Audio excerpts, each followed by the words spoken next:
Hello, how is everyone? Okay, we watched this earlier today in the live stream. If you were in the live stream, I apologize. I was just having awful connection issues. I'm so sorry about that. I will try again later. Maybe tomorrow. Maybe there will be a surprise over the weekend.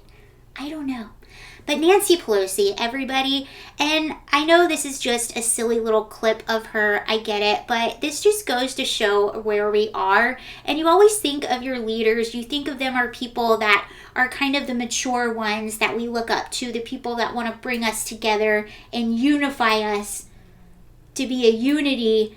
And in this clip, Nancy just shows otherwise. So she's describing a person that came up to her and said, I don't agree with your politics, but I love you as a person. And look at how she reacted, because this person happened to have a hat on, which I'm suspecting is a red hat, maybe.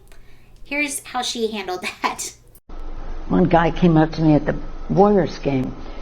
Oh, I don't agree with your politics, but I love you so much. And I said, get away from me with that hat.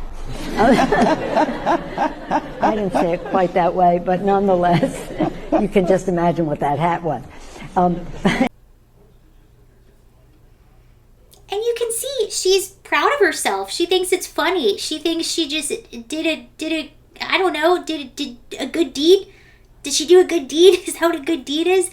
But she is proud. She thinks it's funny. Here was this man actually being an adult, going and meeting someone he doesn't agree with, but showing appreciation, putting out an olive branch, I guess, if you will, a political olive branch. And she just immediately behaves kind of like a child, in my opinion.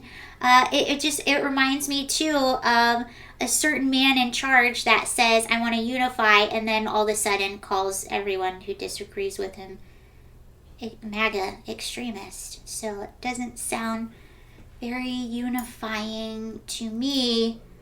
For Carrie. Yeah, that doesn't feel very unifying at all, but it's just a shame that this is where we are in politics at the moment, that even our leaders can't take a moment and actually be a leader and lead by example, especially given that our country is probably more divided than any time I remember. So, any situation like that where I think you can lean across the opposite aisle and make friends and find a common ground, I think that's where our priorities should be, instead of keeping that separation, instead of keeping that apartness that unfortunately has infected our country rather greatly. It's affected families, friendships, companies, jobs, all of that. So there's Nancy for you, and